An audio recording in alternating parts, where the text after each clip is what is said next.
everyone, welcome to my YouTube channel Study Time with Priyanka. So today in this video we are going to continue our 10th chapter of class 11 history book and the name of the chapter is Displacing Indigenous People. So ये video basically part 2 है इस chapter का. अगर आपको previous video देखना है यानी कि अगर आपको इस चैप्टर का पार्ट 1 देखना है देन पार्ट 1 का लिंक आपको डिस्क्रिप्शन बॉक्स में मिल जाएगा या फिर आप आई बटन को भी क्लिक करके पार्ट 1 देख सकते हैं. सो प्रीवियस वीडियो में हमने इस चैप्टर के इंट्रोडक्शन को बहुत ही डिटेल वे में समझा था. सो अगर आप लोगों ने प्रीवियस वीडियो नहीं देखा है देन आप सभी से रिक्वेस्ट है प्लीज़ पार्ट 1 ज़रूर देखिएगा, क्योंकि किसी भी चैप्टर को अगर आप स्टार्ट करते हैं एंड अगर आप उस चैप्टर के इंट्रोडक्शन पार्ट को डिटेल में समझते हैं देन आपका बहुत ज़्यादा हेल्प हो जाता है. आपको एक ओवरऑल आइडिया मिल जाता है कि आप चैप्टर में क्या पढ़ने वाले हैं. सो प्रीवियस वीडियो में जो इंट्रोडक्शन पार्ट है उसको प्लीज़ आप लोग स्किप मत कीजिएगा, उसको ज़रूर देखिएगा. सो प्रीवियस वीडियो में मैंने आप लोगों को बताया था कि इस चैप्टर में मेनली हम लोग इंडिजीनियस पीपल के बारे में पढ़ने वाले हैं, यानी कि नेटिव पीपल के बारे में पढ़ने वाले हैं, मूल निवासियों के बारे में पढ़ने वाले हैं. और इस चैप्टर में हम ये भी देखेंगे कि यूरोपियंस कैसे अलग अलग देशों में रहने वाले इंडिजीनियस पीपल को अपने ही स्थान से, अपने ही प्लेस से डिस्प्लेस कर देते हैं. यानी कि यूरोपियंस अलग अलग देश में जाते हैं एंड वहाँ पे रहने वाले जो नेटिव लोग थे, जो मूल निवासी थे, उनको उन्हीं के स्थान से रिमूव कर देते हैं, उनको उन्हीं के स्थान से हटा देते हैं. और इस चैप्टर में मेनली हम लोग दो कॉन्टिनेंट, नॉर्थ अमेरिका और ऑस्ट्रेलिया, इन दोनों कॉन्टिनेंट में रहने वाले नेटिव लोगों के बारे में पढ़ने वाले हैं और यूरोपियंस ने इनके साथ क्या किया वो सब कुछ हम लोग इस चैप्टर में देखने वाले हैं. सो आई होप कि आप लोग पहले फर्स्ट पार्ट को देखेंगे, उसके बाद आप लोग सेकेंड पार्ट को देखेंगे. So now without further delay let's start our explanation. So आज के इस वीडियो में हमें टॉपिक नंबर 2 से अपना एक्सप्लेनेशन स्टार्ट करना है and the name of the topic is North America. So जैसा कि हम सभी को पता है नॉर्थ अमेरिका वर्ल्ड का थर्ड लार्जेस्ट कॉन्टिनेंट है. सो इस वाले टॉपिक में सबसे पहले तो हम लोग नॉर्थ अमेरिका के जियोग्राफिकल लोकेशन को समझेंगे, उसके बाद हम लोग नॉर्थ अमेरिका में जो नेटिव पीपल रहते थे उनके बारे में देखेंगे और फिर नेक्स्ट टॉपिक में हम देखेंगे कि नेटिव पीपल का यूरोपियंस के साथ कैसे इनकाउंटर होता है, यानी कि नेटिव पीपल का यूरोपियंस के साथ कैसे सामना होता है. सो मेनली आज के इस वीडियो में हम ये 3 टॉपिक कवर करने वाले हैं. सो अभी हम लोग हमारे सेकंड टॉपिक से स्टार्ट करते हैं नॉर्थ अमेरिका. सो जैसे कि मैंने आपको बताया हम वर्ल्ड के थर्ड लार्जेस्ट कॉन्टिनेंट के जियोग्राफिकल लोकेशन को इस टॉपिक में पढ़ने वाले हैं. सो नॉर्थ अमेरिका ये जो कॉन्टिनेंट है वो बेसिकली आर्कटिक सर्कल से लेकर ट्रॉपिक ऑफ कैंसर तक एक्सटेंड करता है, यानी कि फैला हुआ है, और पैसिफिक ओशियन से लेकर अटलांटिक ओशियन तक फैला हुआ है.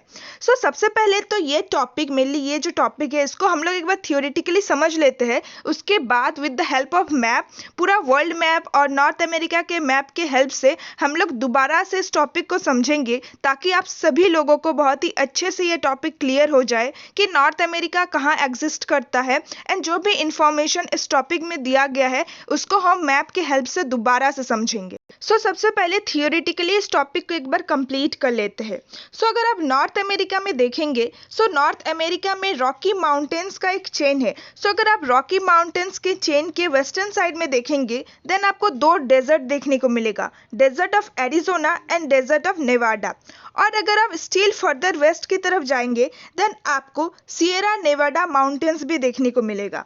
अगर हम नॉर्थ अमेरिका के ईस्टर्न साइड की बात करें सो ईस्टर्न साइड में हमें ग्रेट प्लेन्स देखने को मिलेगा, ग्रेट लेक्स देखने को मिलेगा, मिसिसिपी का वैली भी देखने को मिलेगा, द ओहियो जो रिवर है, ओहियो जो वैली है वो भी देखने को मिलेगा, साथ ही एपेलिचिन माउंटेन्स भी देखने को मिलेगा. अगर हम नॉर्थ अमेरिका के सदर्न पार्ट में देखेंगे देन हमें मैक्सिको देखने को मिलेगा.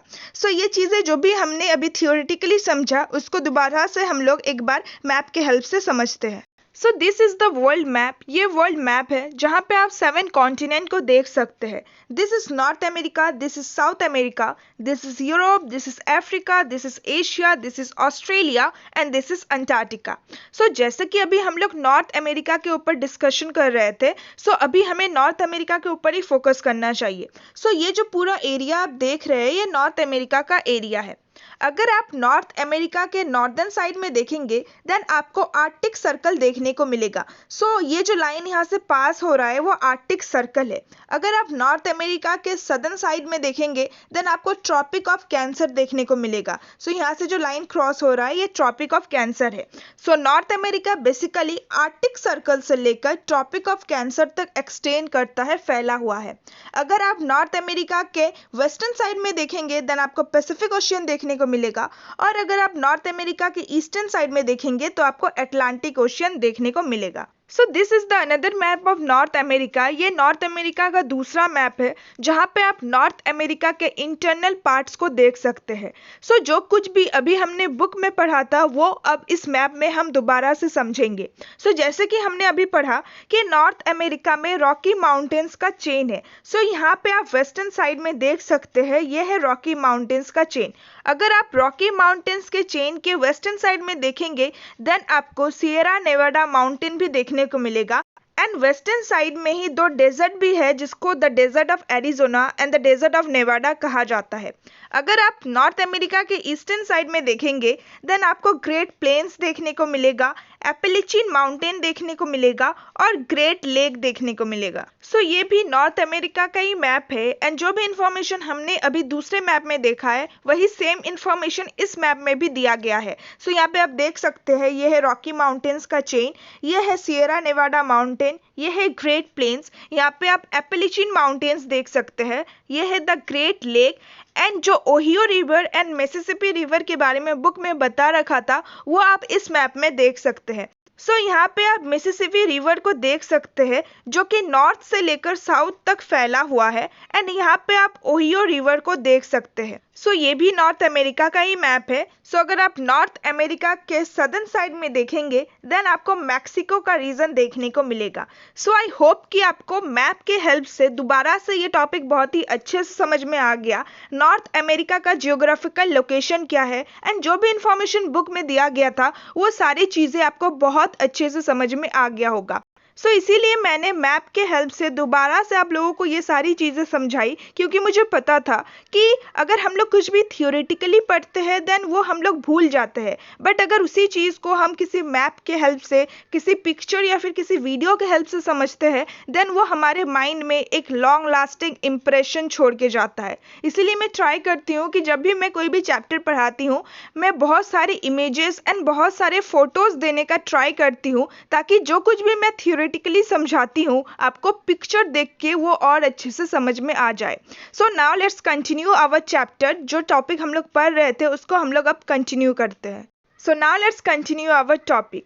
हमने नॉर्थ अमेरिका के जियोग्राफिकल लोकेशन को बहुत ही अच्छे से समझ लिया। अब हमें बता रखा है कि नॉर्थ अमेरिका का जो कनाडा का रीजन है, कनाडा का 40% लैंड जो है वो फॉरेस्ट से कवर है, यानी कि कनाडा का 40% एरिया में जंगल है, और कनाडा के बहुत सारे एरियाज में हमें ऑयल यानी कि तेल, गैस और मिनरल रिसोर्सेज यानी कि नेचुरल रिसोर्सेज मिल जाएंगे।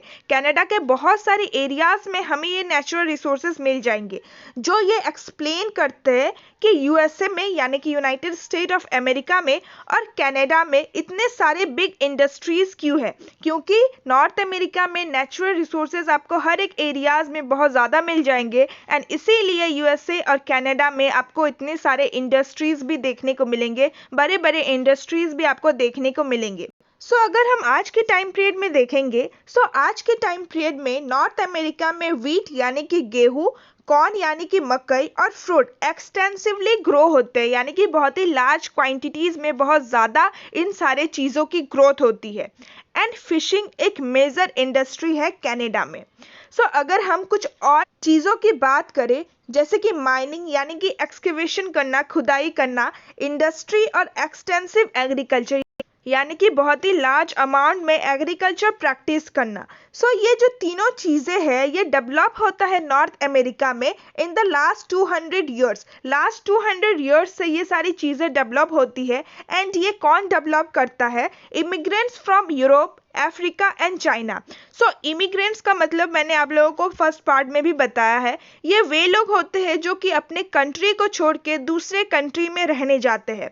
सो यूरोप, अफ्रीका एंड चाइना के जो इमिग्रेंट्स थे, यानी कि यूरोप, अफ्रीका और चाइना के जो रहने वाले लोग थे जो कि अभी नॉर्थ अमेरिका में सेटल हो गए हैं, उन लोगों ने लास्ट 200 ईयर्स से नॉर्थ अमेरिका में माइनिंग को, इंडस्ट्री को और एक्सटेंसिव एग्रीकल्चर को डेवलप किया है। But there were people who had been living in North America for thousand of years before the Europeans learned of its existence. यानी कि ऐसा बात नहीं है कि नॉर्थ अमेरिका में सिर्फ यूरोप, अफ्रीका एंड चाइना के ही इमिग्रेंट्स रहते हैं, बल्कि नॉर्थ अमेरिका में बहुत सालों से, करीब थाउजेंड ऑफ ईयर्स से पहले से ही बहुत लोग रहा करते थे जिनको नॉर्थ अमेरिका के नेटिव पीपल कहा जाता है। यानी कि भले ही क्रिस्टोफर कोलंबस ने अमेरिका को, नॉर्थ एंड साउथ अमेरिका को डिस्कवर किया था, बट इसका मतलब ये नहीं है कि क्रिस्टोफर कोलंबस पहले व्यक्ति थे जो कि नॉर्थ अमेरिका में रहने गए थे, नॉर्थ अमेरिका में कदम रखा था, नहीं, बल्कि इससे बहुत पहले से ही ह्यूमन बींग्स जो नेटिव पीपल है वो नॉर्थ अमेरिका में रहते थे। क्रिस्टोफर कोलंबस ने सिर्फ दुनिया को बताया था कि और एक लैंड एग्जिस्ट करता है, पूरा वर्ल्ड में सिर्फ 5 कॉन्टिनेंट नहीं है बल्कि 2 और कॉन्टिनेंट है, North America and south America.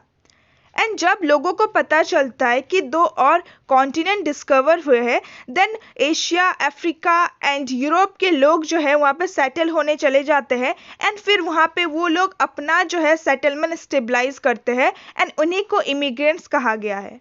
So with this we have completed our second topic. Now let's move to our third topic which is the native people. यानी कि इस टॉपिक में हम नॉर्थ अमेरिका के नेटिव पीपल के बारे में पढ़ने वाले हैं। सो नेटिव पीपल किन लोगों को कहा जाता है, इसको तो मैंने बहुत ही डिटेल वे में आप लोगों को समझाया था प्रीवियस वीडियो में, बट दोबारा से मैं आप लोगों को नेटिव पीपल के बारे में समझाऊंगी जिसका डेफिनेशन बुक में ही गिवन है। So native means a person born in a place he or she live in। यानी कि नेटिव उन पर्सन को कहा जाता है, उन लोगों को कहा जाता है जो कि उसी जगह में बॉर्न हुआ है, जो कि उसी जगह में उसने जन्म लिया है जिस जगह में वो रहता है। Till the early 20th century, यानी कि अर्ली 20th century तक the term was used by the Europeans to describe the inhabitants of countries they had colonized। यानी कि ये जो नेटिव टर्म है, ये टर्म बेसिकली यूरोपियंस यूज करते थे जिन सारे कंट्रीज को उन्होंने कॉलोनाइज किया है, यानी कि जिन सारे कंट्रीज को वो लोग कंट्रोल कर रहे थे, जिन सारे कंट्रीज को उन्होंने अपना कॉलोनी बनाया है, उन सारे कंट्रीज के इनहेबिटेंट्स यानी कि उन सारे कंट्रीज के मूल निवासियों के लिए नेटिव वर्ड जो है, ये जो नेटिव टर्म है, ये यूज किया जाता था। So now let's start our next topic, the earliest inhabitants of north America. यानी कि नॉर्थ अमेरिका के जो अर्लीस्ट इनहेबिटेंट्स थे, जो मूल निवासी थे, जो कि शुरुआत से नॉर्थ अमेरिका में रहते थे, जो कि एकदम बिगिनिंग से नॉर्थ अमेरिका में रहते थे, वो बेसिकली एशिया से आए थे करीब 30,000 ईयर्स अगो पहले ऑन अ लैंड ब्रिज, एक लैंड ब्रिज से होते हुए across the Bering Strait. So Bering Strait कहाँ पे है इसको मैं अभी मैप के हेल्प से समझाऊंगी, पहले थियोरेटिकली इसको एक बार समझ लेते हैं। सो नॉर्थ अमेरिका के जो अर्लीस्ट इनहेबिटेंट्स थे, जो सबसे पहले नॉर्थ अमेरिका पहुंचे थे, जो नॉर्थ अमेरिका में जिन्होंने रहना स्टार्ट किया था, वो नॉर्थ अमेरिका में ही आप कह सकते हैं ओरिजिनेट नहीं हुए थे, बल्कि वो लोग एशिया से ही ट्रेवल करते हुए नॉर्थ अमेरिका पहुंचे थे। सो अगर आप वर्ल्ड मैप में देखेंगे देन आपको लग रहा होगा कि कहाँ एशिया है, कहाँ नॉर्थ अमेरिका है, एशिया के लोग नॉर्थ अमेरिका कैसे पहुंचे होंगे, बट ऐसा बात नहीं है। हम लोग बेसिकली वर्ल्ड मैप जब देखते हैं देन हम लोग फ्लैट पोजीशन में देखते हैं, बट अगर आप ग्लोबल वे में देखेंगे देन आपको देखने को मिलेगा कि एशिया का एक पार्ट, एक हिस्सा और नॉर्थ अमेरिका का एक हिस्सा बहुत ज़्यादा सामने है। एंड उसी जगह से जो एशिया के लोग थे वो लोग नॉर्थ अमेरिका ट्रेवल किए थे। And during the last ice age, so हम सभी को पता है कि हमारे वर्ल्ड में आइस एज हुआ था, एंड जब आइस एज का लास्ट पीरियड था, लास्ट पोजीशन था करीब 10,000 ईयर्स अगो पहले, उस टाइम पीरियड में जो अर्लीस्ट इनहेबिटेंट्स थे जो कि नॉर्थ अमेरिका में आए थे एशिया से, वो लोग फिर फर्दर साउथ की तरफ मूव करते हैं एंड नॉर्थ अमेरिका के ही लोग फिर साउथ अमेरिका में पहुंचते हैं। सो इसको with the help of map समझते हैं ताकि आप लोगों को बहुत ही अच्छे से ये सारी चीज़ें क्लियर हो जाए। So this is the world map. So हम बेसिकली ये देखते हैं कि नॉर्थ अमेरिका यहाँ पे है और एशिया यहाँ पे है, नॉर्थ अमेरिका एंड एशिया के बीच में अटलांटिक ओशियन है, यूरोप है और अफ्रीका भी है। सो हम बेसिकली ये सोचते हैं कि एशिया से नॉर्थ अमेरिका पहुंचना बहुत ज़्यादा दूर है, बट हम जो वर्ल्ड मैप देखते हैं हम बेसिकली फ्लैट पोजीशन में देखते हैं, बट हमें पता है हमारा जो वर्ल्ड है वो स्फेरिकल फॉर्म में है। सो अगर हम ग्लोब में वर्ल्ड मैप को देखेंगे, सो जैसे कि आप यहाँ पे देख सकते हैं ये ग्लोब है एंड ये जो एरिया है ये एशिया है एंड ये जो एरिया है ये नॉर्थ अमेरिका है। सो अगर आप ग्लोब के इस साइड में देखेंगे देन यहाँ पे आपको देखने को मिलेगा कि एशिया एंड अमेरिका कितना ज़्यादा सामने है। ये जो पॉइंट है, ये जो जगह है, यहाँ से एशिया एंड अमेरिका कितना ज़्यादा सामने है। सो यहाँ पे आपको इंडिया भी देखने को मिलेगा। सो जो अर्लीस्ट इनहेबिटेंट्स थे वो बेसिकली एशिया से इसी रास्ते से होते हुए अमेरिका पहुंचे थे एंड फिर 10,000 ईयर्स अगो पहले जब लास्ट आइस एज चल रहा था उस टाइम पे फिर वो फर्दर साउथ की तरफ मूव करते हैं। सो इस मैप में आपको वो रीजन और भी अच्छे से दिख रहा होगा। सो ये जो एरिया है ये एशिया का एरिया है एंड ये जो एरिया आप देख रहे हैं ये नॉर्थ अमेरिका का एरिया है। ये जो रीजन है ये बेसिकली रशिया है एंड ये जो रीजन आप देख रहे हैं नॉर्थ अमेरिका में इसको अलास्का कहा जाता है। सो जो अर्ली ह्यूमन बींग्स थे वो बेसिकली इसी रास्ते से होते हुए यानी कि बेरिंग स्ट्रीट से होते हुए एशिया से नॉर्थ अमेरिका पहुंचे थे। सो यहाँ पे आप देख सकते हैं कि ये जो एरिया है एशिया का ये पार्ट और नॉर्थ अमेरिका का ये पार्ट ये कितना ज़्यादा सामने है। उस टाइम पीरियड में अप्रॉक्सीमेटिकली ये जो एरिया था, ये जो डिफरेंस था दोनों लैंड के बीच में वो करीब 55 माइल्स था। सो उस टाइम के अर्ली ह्यूमन बींग्स बहुत ही आसानी से इस डिस्टेंस को कवर किए होंगे एंड उस टाइम पीरियड में जो ये एरिया था वो बेसिकली आइस से कवर था क्योंकि लास्ट आइस एज चल रहा था एंड उस टाइम पीरियड में इस एरिया को बेरेंजिया कहा जाता था।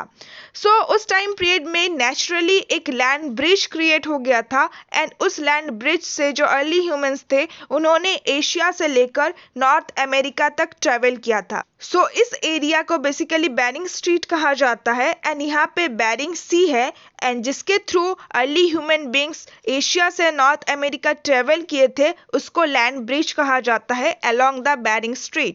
सो this is the another map. यहाँ पे भी आपको वो सेम चीज दिख रहा होगा। ये है एशिया एंड ये है नॉर्थ अमेरिका एंड ये है साउथ अमेरिका। सो जब अर्ली ह्यूमन बींग्स एशिया से नॉर्थ अमेरिका पहुंचे through the land bridge along the Bering Strait, so जब वो नॉर्थ अमेरिका पहुंचे सो कुछ लोग नॉर्थ अमेरिका में सेटल हो गए और फिर वो लोग जब लास्ट आइस एज चल रहा था करीब 10,000 ईयर्स अगो पहले, फिर कुछ लोग वहाँ से साउथ की तरफ मूव करते हैं एंड यही जो अर्ली ह्यूमंस थे जो नॉर्थ अमेरिका आए थे एशिया से वही लोग फिर साउथ अमेरिका भी पहुंचते हैं। सो आई होप कि ये चीज़ आपको बहुत ही अच्छे से समझ में आ गया होगा। So let's continue our topic. The oldest artifacts found in America, an arrow point, is 11,000 years old. So America में हमें एक ओल्डेस्ट यानी कि बहुत ही पुराना आर्टिफैक्ट मिला है। सो आर्टिफैक्ट क्या है ये आपको पता होगा क्योंकि हमने from the beginning of the chapter जो हमारा हिस्ट्री बुक का फर्स्ट चैप्टर था जिसमें हमने ये जो वर्ड है, ये जो टर्म है आर्टिफैक्ट, इसके बारे में पढ़ा था। बट अगर आप लोग भूल गए होंगे सो दोबारा से मैं आप लोगों को बता देती हूँ कि आर्टिफैक्ट वो ऑर्नामेंट, टूल या फिर ऑब्जेक्ट होता है जिसको अर्ली ह्यूमन बींग्स ने बनाया है।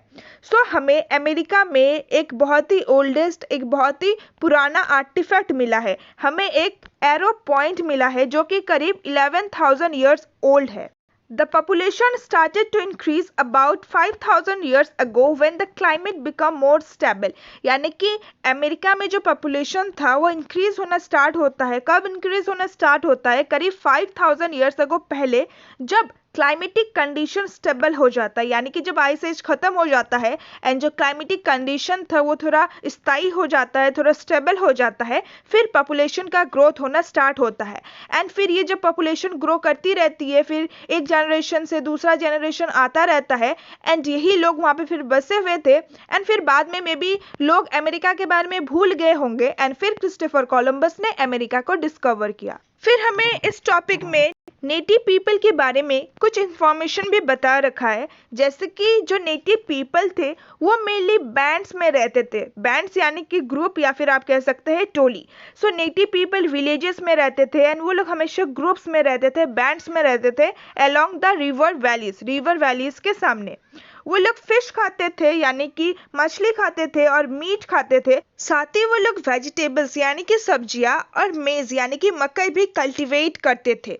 वो कभी कभार लॉन्ग जर्नीज पे भी जाते थे यानी कि बहुत ही लंबी यात्रा करते थे, सफ़र करते थे इन सर्च ऑफ मीट, मांस के तलाश में, खाने की तलाश में वो लोग लॉन्ग जर्नीज करते थे, लंबा लंबा यात्रा करते थे, सफ़र करते थे।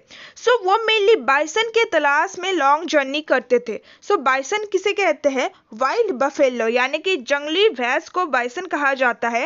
एंड ये मेनली नॉर्थ अमेरिका के ग्रासलैंड में रोम करते थे यानी कि इधर उधर घूमा करते थे और इसी को शिकार करने के लिए, इसी के तलाश में जो नेटिव पीपल थे वो लोग कभी कभार लॉन्ग यात्रा करते थे, लॉन्ग जर्नी करते थे। This became easier from the 17th century when the natives started to ride horses which they bought from the Spanish settlers। यानी कि ये जो काम था लॉन्ग जर्नी करना एंड बाइसन का शिकार करना, ये जो काम था, ये जो टास्क था वो ईजियर हो जाता है 17th सेंचुरी के बाद से, जब नेटिव लोगों को पता चलता है हॉर्सेस के बारे में एंड जब वो लोग हॉर्स को राइड करना सीखते हैं। सो जब वो लोग हॉर्स को राइड करना सीखते हैं देन वो बहुत ज़्यादा ईजिली बाइसन का शिकार करते थे, हॉर्स पे बैठ जाते थे एंड वो लोग अपना जो भी उनके पास हथियार होता था बहुत ही स्पीडली वो बाइसन को पकड़ सकते थे। एंड हॉर्स जो है वो किसने उनको इंट्रोड्यूस करवाया था? स्पेनिश सेटलर्स ने। सो नेटिव पीपल मेनली स्पेन के जो सेटलर्स थे यानी कि जो स्पेन के लोग थे जो कि नॉर्थ अमेरिका आए थे सेटल होने के लिए, उन्हीं को स्पेनिश सेटलर कहा जाता है। सो जो नेटिव पीपल थे वो स्पेन के सेटलर्स से हॉर्स बॉट करते थे, उनसे खरीदते थे। But they only killed as many animals as they needed for feed। सो ये एक पॉजिटिव पॉइंट है नेटिव पीपल का, जो अमेरिका के जो मूल निवासी थे उनका ये पॉजिटिव आप कह सकते हैं पॉइंट है कि वो लोग उतना ही जानवरों को मारते थे, वो लोग उतने ही एनिमल्स को किल करते थे जितना कि उन्हें ज़रूरत था, जितना कि उन्हें खाने के लिए ज़रूरत होता था। सो वो लोग बेफालतू का अपना शौक को पूरा करने के लिए या फिर मज़े के लिए एनिमल्स का शिकार नहीं करते थे, बल्कि जितना उनका ज़रूरत होता था खाने के लिए बस उतना ही एनिमल्स को किल करते थे। फिर बता रखा है दे did not attempt extensive agriculture, यानी कि वो लोग ज़्यादा एग्रीकल्चर नहीं करते थे, लार्ज अमाउंट में एग्रीकल्चर प्रैक्टिस नहीं करते थे। And since they did not produce a surplus, क्योंकि वो लोग सरप्लस प्रोड्यूस नहीं करते थे। सो सरप्लस किसे कहा जाता है? सरप्लस यानी कि एक्सेस या फिर एक्स्ट्रा। सो अगर आप कुछ भी कल्टीवेशन करते हैं, किसी भी चीज़ का कल्टीवेशन करते हैं, सो आपका जो कल्टीवेशन होता है, जो प्रोड्यूस निकलता है, जितना आप हो सके उसको कंज्यूम करते हैं एंड जो एक्स्ट्रा पार्ट रहता है जिसको आप बेच सकते हैं या फिर आप उसको स्टोर करके रख सकते हैं फॉर फर्दर फ्यूचर यूज, सो उसी जो एक्स्ट्रा पार्ट है, जो एक्सेस अमाउंट है, उसी को सरप्लस कहा जाता है। सो जो नेटिव पीपल थे वो ज़्यादा एग्रीकल्चर प्रोड्यूस करते ही नहीं थे क्योंकि वो लोग सरप्लस नहीं रखते थे। जितना वो लोग कंज्यूम कर सकते थे, जितना उन लोगों को नीड था, ज़रूरत था खाने के लिए, बस उतना ही एग्रीकल्चर प्रैक्टिस करते थे, वो लोग एक्स्ट्रा बचा के नहीं रखते थे। And they did not develop kingdoms and empire as in central and south America. साथ ही वो लोग किंगडम्स एंड एम्पायर्स यानी कि राज्य, साम्राज्य, ये सब उन्होंने कभी भी डेवलप नहीं किया, जो कि हमें देखने को मिला कि सेंट्रल एंड साउथ अमेरिका के जो नेटिव पीपल थे। सो जैसे कि मैंने आपको शुरुआत में ही बताया था, ये जो चैप्टर नंबर 10 है डिस्प्लेसिंग इंडिजिनियस पीपल, ये बहुत ज़्यादा सिमिलर है with the chapter number 8 confrontation of culture. So confrontation of culture में हमने mainly south America and central America के नेटिव पीपल के बारे में देखा था। सो उसमें हमने देखा था कि साउथ एंड सेंट्रल अमेरिका के जो नेटिव पीपल थे उन्होंने अपने किंगडम्स यानी कि उन्होंने अपने राज्य, साम्राज्य को स्टेबलाइज किया था। बट नॉर्थ अमेरिका के जो नेटिव पीपल थे उन्होंने किंगडम या फिर एम्पायर डेवलप नहीं किया था। कुछ हमें एग्जाम्पल ऐसे मिले हैं जिसमें दो ट्राइब जो है, दो कबीले जो है, टेरिटरी को लेकर क्वेरल्स करते हैं, यानी कि टेरिटरी को लेकर वो लोग झगड़ा करते हैं। But by and large control of land यानी कि लैंड को कंट्रोल करना ये एक मेजर इशू नहीं था। वो लोग बहुत ज़्यादा सेटिस्फाई थे जो भी उन्हें खाना मिलता था एंड जो भी उन्हें शेल्टर मिलता था लैंड से, यानी कि उन्हें अपनी भूमि से, उन्हें अपनी जगह से जो भी खाना मिलता था, जो भी फ्रूट्स वेजिटेबल्स मिलता था, एंड लैंड उन्हें एक शेल्टर भी प्रोवाइड करता था। सो वो लोग बहुत ज़्यादा खुश थे, बहुत ज़्यादा सेटिस्फाई थे, इसीलिए उनका ये कभी फीलिंग ही नहीं हुआ कि वो लोग उसको ओन करें, यानी कि वो लोग लैंड पे कब्जा करें, लैंड पे अधिकार करें। सो और एक इम्पॉर्टेंट फीचर है उनके ट्रेडिशन का, यानी कि नेटिव पीपल के जो ट्रेडिशन है, जो परंपरा है, उसका एक इम्पॉर्टेंट फीचर ये है, यानी कि उसका एक इम्पॉर्टेंट विशेषता ये है कि वो लोग फॉर्मल अलायंसेस, फ्रेंडशिप और गिफ्ट्स को एक्सचेंज करते थे, यानी कि उनका जो नेचर था वो बहुत ज़्यादा फ्रेंडली था। उनका मानना था कि हम लोग फॉर्मल अलायंसेस बनाए, यानी कि हम लोग यूनाइट होके रहे, हम लोग अपना एक बॉन्डिंग बनाए। साथ ही उनका मानना ये था कि हम लोग हर एक लोगों से फ्रेंडशिप करें, मित्रता करें, हम लोग एक साथ मिलकर रहे। साथ ही वो लोग गिफ्ट्स को एक्सचेंज भी करते थे, यानी कि उपहार को एक्सचेंज करते थे। फॉर एग्जाम्पल, एक ट्राइब का लोग दूसरे ट्राइब के लोगों को कुछ गिफ्ट्स देते हैं एंड दूसरे ट्राइब के लोग, जो पहले ट्राइब के लोग थे, उनको कुछ गिफ्ट्स देते हैं। सो ये एक इम्पॉर्टेंट फीचर है, एक बहुत ही इम्पॉर्टेंट विशेषता है नॉर्थ अमेरिका के नेटिव लोगों का। Goods were obtain not by buying them but as gifts, यानी कि अगर किसी भी ट्राइब के लोगों को, यानी कि अगर किसी भी नेटिव पीपल को कुछ भी सामान चाहिए होता था, कुछ भी गुड्स चाहिए होता था, देन उसके लिए उन्हें खरीदना नहीं पड़ता था, बल्कि ऐसा गिफ्ट ही उन्हें मिल जाता था।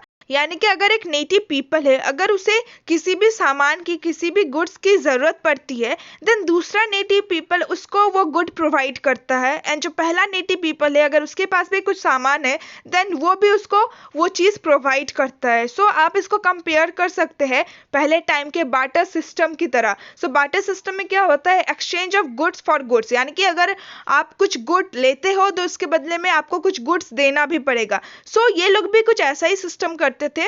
कुछ भी अगर उन लोगों को चाहिए होता था, सो वो लोग उपहार के रूप में एक दूसरे से आदान प्रदान करते थे, यानी कि लेन देन करते थे।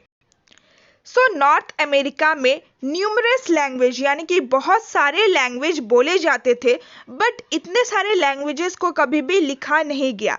उनका मानना ये था, वो लोग ये बिलीव करते थे कि जो टाइम है, जो वक्त है, जो समय है, वो साइकिल की तरह मूव करता रहता है, एंड हर एक ट्राइब, हर एक कबीला अपने ओरिजिन और अपने अर्लियर हिस्ट्री का इंफॉर्मेशन रखता है, उसके बारे में नॉलेज रखता है, एंड ये जो इंफॉर्मेशन है, ये एक जनरेशन से दूसरे जनरेशन तक पास होता रहता है। सो नेटिव लोगों का जो हिस्ट्री है, जो ओरिजिन है, जो लैंग्वेज है, वो लोग कभी भी लिख के नहीं रखते थे, बल्कि वो जनरेशन टू जनरेशन पास होते रहता था। साथ ही वो लोग स्किल क्राफ्ट्स पीपल थे, यानी कि उनके पास ये हुनर था, ये एबिलिटी था कि वो लोग अपने हाथों का इस्तेमाल करके बहुत ही अच्छे अच्छे क्राफ्ट्स बना सके। सो क्राफ्ट्स पीपल को हिंदी में शिल्पकार कहा जाता है। साथ ही वो लोग बहुत ही ब्यूटीफुल टेक्सटाइल को भी ओव करते थे, यानी कि बहुत ही अच्छे अच्छे कपड़े, बहुत ही अच्छे अच्छे वस्त्र की बुनाई करते थे, बहुत ही ब्यूटीफुल डिज़ाइन बनाते थे। और एक इम्पॉर्टेंट फीचर और एक इम्पॉर्टेंट एबिलिटी नेटिव पीपल के पास ये था that they could read the land. वो लैंड को समझ सकते थे, लैंड को पढ़ सकते थे। They could understand the climates and different landscape. वो लोग क्लाइमेट्स को, यानी कि मौसम को, और डिफरेंट लैंडस्केप, यानी कि अलग अलग लैंड के एरिया को समझ सकते थे, उसको पढ़ सकते थे। यानी कि ये जो लोग थे, जो नेटिव पीपल थे, इनके पास इतना अच्छा एक्सपीरियंस था कि वो लोग मौसम को बहुत ही अच्छे से समझ सकते थे, कब बरसात होने वाली है, कब धूप होने वाला है, कब गर्मी का सीजन, कब सर्दी का सीजन। ये सब कुछ वो लोग बहुत अच्छे से समझ सकते थे अपने एक्सपीरियंस के थ्रू। इसको आप कंपेयर कर सकते हैं आज के मेटियोलॉजिस्ट से। मेटियोलॉजिस्ट वो लोग होते हैं जो कि वेदर को प्रिडिक्ट करते हैं, यानी कि वेदर की भविष्यवाणी करते हैं कि कब बारिश होने वाली है, कब मौसम अच्छा होने वाला है।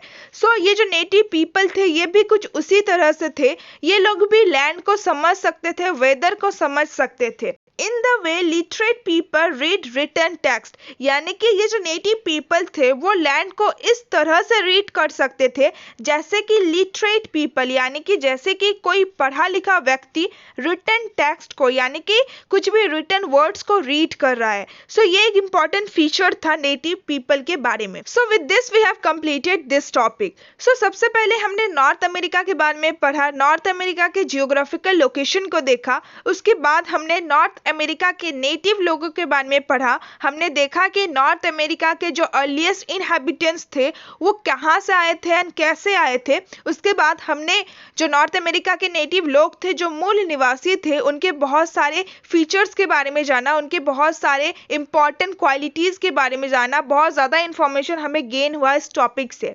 अब इसके बाद वाला जो टॉपिक है यानी कि इनकाउंटर्स विद यूरोपियन, इस टॉपिक में हम देखेंगे कि नेटिव लोगों का जो मूल निवासी थे अमेरिका के, नॉर्थ अमेरिका के, उनका कैसे सामना होता है। इनकाउंटर यानी कि सामना। सो उनका कैसे सामना होता है यूरोपियंस के साथ, यानी कि यूरोप में रहने वाले लोगों के साथ। So before starting this topic हमारे पास एक बॉक्स गिवन है। सो इस बॉक्स में न्यू वर्ल्ड मैंने आपको बताया है उस वर्ल्ड को कहा गया है जहाँ पे सिर्फ 5 कॉन्टिनेंट नहीं है बल्कि 7 कॉन्टिनेंट है, यानी कि जहाँ पे north America and south America भी एग्जिस्ट करते हैं। सो न्यू वर्ल्ड के जो नेटिव पीपल है, यानी कि north America and south America के जो नेटिव पीपल है, जो मूल निवासी है, उनके लिए डिफरेंट टर्म यूज किया जाता है इंग्लिश में, यानी कि उनको डिस्क्राइब करने के लिए अलग अलग टर्म, अलग अलग वर्ड यूज किया जाता है। एंड वही सारे टर्म को हम लोग इस बॉक्स में पढ़ेंगे जो भी टर्म गिवन है। सो पहला है Aborigine, native people of Australia. So Aborigine mainly Australia के नेटिव पीपल को कहा जाता है। ऑस्ट्रेलिया में रहने वाले जो मूल निवासी है उनको अब ऑरिजिन कहा जाता है। लैटिन में अब का मतलब होता है फ्रॉम एंड ऑरिजिन का मतलब होता है द बिगिनिंग, यानी कि वे लोग जो कि फ्रॉम द बिगिनिंग, शुरुआत से ऑस्ट्रेलिया में रहते थे, उनको अब ऑरिजिन कहा गया है। दूसरा टर्म है American Indian, Amerindian, native people of north and south America and the Caribbean, यानी कि नॉर्थ, साउथ अमेरिका और कैरेबियन आइलैंड में जो नेटिव पीपल रहते हैं उनको डिस्क्राइब करने के लिए ये तीनों वर्ड यूज किए जाते हैं। नेक्स्ट टर्म है first nation people. So first nation people किन लोगों को कहा जाता है? The organised native group recognised by the Canadian government, यानी कि नेटिव ग्रुप जो ऑर्गेनाइज्ड है, यानी कि जो संगठित है। सो ऑर्गेनाइज्ड नेटिव ग्रुप्स को कैनेडियन गवर्नमेंट ने रिकॉग्नाइज किया है, उनको मान्यता दिया है एंड उन्हीं लोगों को फर्स्ट नेशन पीपल कहा जाता है। The Indian act of 1876 used the term bands, but from the 1980s the word nation is used, यानी कि जब इंडियन एक्ट 1876 पास हुआ था उस टाइम में ये जो नेटिव पीपल का ग्रुप हुआ करता था इनको बैंड्स कहा जाता था, बट 1980 के बाद से इन ग्रुप्स को नेशन कहा जाने लगा एंड इन्हीं को फर्स्ट नेशन पीपल कहा जाता है। नेक्स्ट टर्म है इंडिजीनियस पीपल, जिनके बारे में तो हम पढ़ ही रहे हैं, बार बार हम ये जो टर्म है ये यूज कर रहे हैं। People belonging naturally to a place, यानी कि वो लोग जो कि नेचुरली जन्म से बाय बर्थ उसी प्लेस से बिलोंग करते हैं, उन लोगों को इंडिजीनियस पीपल कहा जाता है। नेक्स्ट टर्म है native American, the indigenous people of the Americas. America में जो इंडिजीनियस पीपल रहते हैं, जो मूल निवासी रहते हैं, उनको नेटिव अमेरिकन कहा जाता है एंड ये जो टर्म है ये कॉमनली यूज किया जाता है।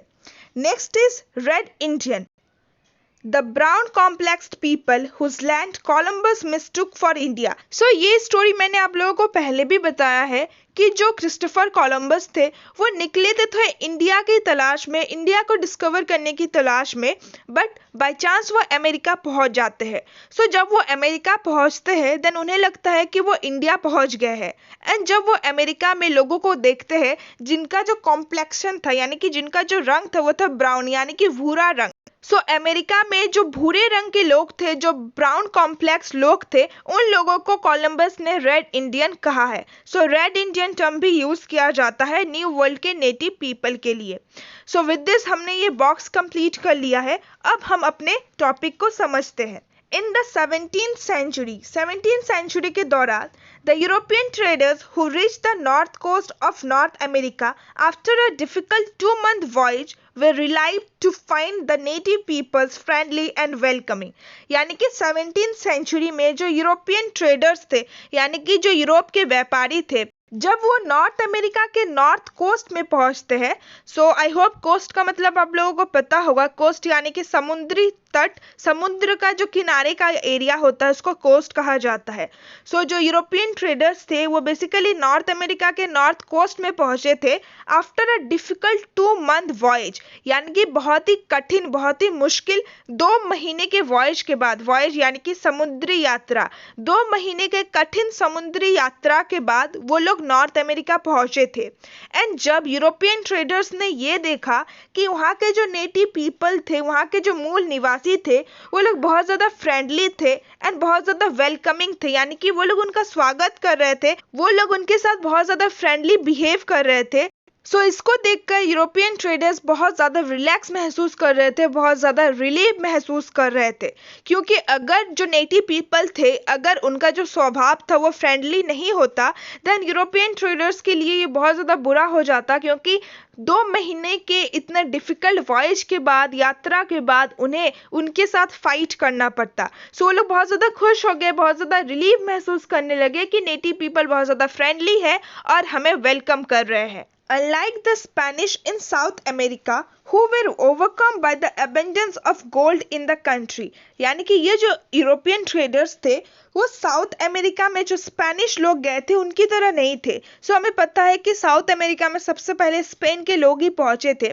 सो ये जो यूरोपियन ट्रेडर्स थे वो साउथ अमेरिका जो पहुंचे थे स्पेनिश लोग, उनकी तरह नहीं थे, जो कि बहुत ज़्यादा गोल्ड को देखकर उस कंट्री में, यानी कि साउथ अमेरिका में इतने सारे जो गोल्ड है उसको देखकर ओवरकम हो गए, यानी कि उसको काबू पाना चाह रहे थे। सो ये लोग उनकी तरह नहीं थे, बल्कि ये जो एडवेंचरस थे, यानी कि ये जो साहसी लोग थे, सो ये लोग वहाँ पे मेनली ट्रेड करने के लिए गए थे for fish and fur. Fish यानी कि मछली, और फर किसे कहा जाता है, जानवरों के खाल को फर कहा जाता है। सो इन दोनों के ट्रेड के पर्पस के लिए ये लोग नॉर्थ अमेरिका पहुंचे थे, in which they got the willing help of the natives who were expert in hunting, यानी कि इस काम को करने के लिए, यानी कि ट्रेड करने के लिए उन्हें विलिंग हेल्प मिला। विलिंग हेल्प यानी कि जो नेटिव पीपल थे नॉर्थ अमेरिका के, वो उन्होंने अपनी इच्छा से यूरोपियंस को हेल्प किया। यूरोपियन जो ट्रेडर्स थे जो कि वहाँ पे ट्रेड करना चाहते थे, नॉर्थ अमेरिका में जो फिश है, जो फर है, जिनका व्यापार करना चाहते थे, सो नेटिव पीपल ने अपनी इच्छा से उन लोगों की मदद की जो कि हंटिंग के एक्सपर्ट हुआ करते थे, यानी कि वो लोग बहुत ज़्यादा अच्छे से हंटिंग कर सकते थे, बहुत ज़्यादा हंटिंग में माहिर हुआ करते थे। Further south along the Mississippi River, the French found that the native held regular gatherings to exchange handicrafts unique to a tribe और food items not available to other region, यानी कि जब वो लोग फर्दर साउथ की तरफ move करते हैं अलोंग द मिसिसिपी रिवर, सो जो फ्रेंच है, जो फ्रांस के लोग हैं, वो लोग ये देखते हैं कि जो नेटिव पीपल है वो रेगुलर गैदरिंग करते हैं ताकि वो लोग हैंडीक्राफ्ट को एक्सचेंज कर सके और फूड आइटम्स को एक्सचेंज कर सके। सो हैंडीक्राफ्ट किसे कहा जाता है, जो क्राफ्ट हाथ से बनाया जाता है उसको हैंडीक्राफ्ट कहा जाता है। सो वो चीज़ें, वो हैंडीक्राफ्ट जो कि ट्राइब में यूनिक हो, यानी कि कुछ अलग हैंडीक्राफ्ट हो, उसको एक्सचेंज करने के लिए और उन फूड आइटम्स को एक्सचेंज करने के लिए जो कि दूसरे रीजन में नहीं मिलता है। सो इन चीज़ों को एक्सचेंज करने के लिए वो लोग कभी कभार गैदरिंग करते थे, यानी कि वो लोग सब कोई साथ में इकट्ठा होते थे एंड वो लोग ये सारी चीज़ों को एक्सचेंज करते थे। सो ये सारी चीज़ें उन्होंने यूरोपियंस के साथ भी एक्सचेंज किया। So in exchange for local products the Europeans gave the natives blankets, iron vessels, guns, which was a useful supplement for bows and arrows to kill animals.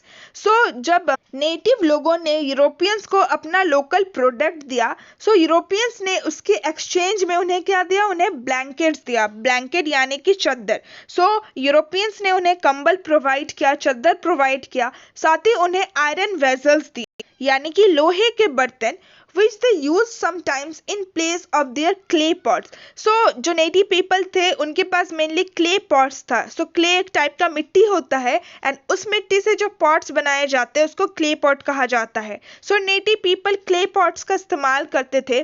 सो जब उन्हें यूरोपियंस ने आयरन वेसल दिए, iron के लोहे के बर्तन दिए, then उसका वो लोग यूज करते थे in place of their clay pots.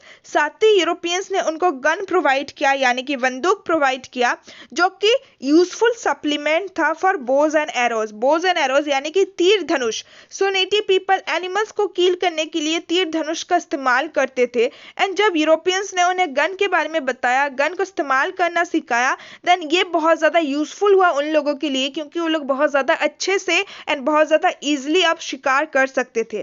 साथ ही यूरोपियंस ने उन्हें और एक चीज़ दी, एल्कोहल यानी कि शराब. सो ये जो लास्ट आइटम था यानी कि ये जो एल्कोहल है, इस एल्कोहल से बहुत सारे नेटिव लोग एडिक्टेड हो गए एंड इसके बारे में नेटिव लोगों को पहले नहीं पता था. सो ये सारी जो चीज़ें हैं इसके बारे में हो सकता है कि नेटिव लोगों को नॉलेज था बट एल्कोहल के बारे में नेटिव पीपल को नहीं पता था. एंड जब उन्होंने एल्कोहल पिया, जब उन्होंने शराब पिया, देन वो लोग एडिक्टेड हो गए यानी कि उन लोगों को शराब की लत लग गई, शराब की आदत लग गई. विच स्वीटेड द यूरोपियंस, यही तो यूरोपियंस चाहते थे. ये बहुत ज़्यादा अच्छा हुआ यूरोपियंस के लिए कि नेटिव लोगों को शराब की आदत पड़ गई. सो यूरोपियन का मेन पर्पस क्या था? ट्रेड करना. सो यूरोपियंस को एक मौका मिल गया नॉर्थ अमेरिका में, वहाँ पे जो रहने वाले नेटिव पीपल थे उनके साथ ट्रेड करने का, क्योंकि अब नेटिव पीपल को शराब चाहिए था, अल्कोहल चाहिए था. और अगर नेटिव पीपल को अल्कोहल चाहिए देन उसके बदले में यूरोपियंस को कुछ देना पड़ेगा एंड इसी से ट्रेड की शुरुआत होगी. सो हमें तो बहुत अच्छे से पता है कि यूरोपियन सबसे पहले ट्रेड करते हैं एंड उसके बाद वो क्या क्या करते हैं. इंडिया खुद इस चीज़ का एग्जाम्पल रह चुका है. यूरोपियंस आए तो थे ट्रेड करने के लिए, उसके बाद धीरे धीरे उन्होंने इंडिया को अपना कॉलोनी बना लिया. सो यही चीज़ उन्होंने नॉर्थ अमेरिका में भी किया. गए, ट्रेड किया, ट्रेड करने के लिए एक वजह ढूंढा, उसके बाद ट्रेड किया एंड धीरे धीरे उन्होंने नॉर्थ अमेरिका को अपना ही एक देश बना लिया, उसको कॉलोनाइज कर लिया एंड नेटिव्स पीपल ही बहुत ही कम नंबर में रह गए. सो ऐसा बात नहीं है कि बस जो नेटिव पीपल थे उन्हीं को अल्कोहल का लत लगा, यूरोपियंस ने उनको अल्कोहल प्रोवाइड किया, बल्कि जो यूरोपियंस थे उनको भी तंबाकू का एडिक्शन हो गया, उन्हें भी तंबाकू का लत लग गया जो कि नेटिव्स ने उन्हें प्रोवाइड किया था. So with this we have completed our topic. So I hope कि आपको सारे टॉपिक, मेनली इस वीडियो में मैंने 3 टॉपिक कंप्लीट करवाए हैं. सो आई होप कि आपको नॉर्थ अमेरिका ये जो टॉपिक है वो बहुत ही अच्छे से समझ में आ गया. अभी ये टॉपिक कंप्लीट नहीं हुआ है, मतलब ये जो थर्ड टॉपिक था इनकाउंटर्स विद यूरोपियंस ये कंप्लीट हो गया है, बट ये जो हमारा मेन टॉपिक है नॉर्थ अमेरिका, इसके बारे में हम अभी और पढ़ेंगे.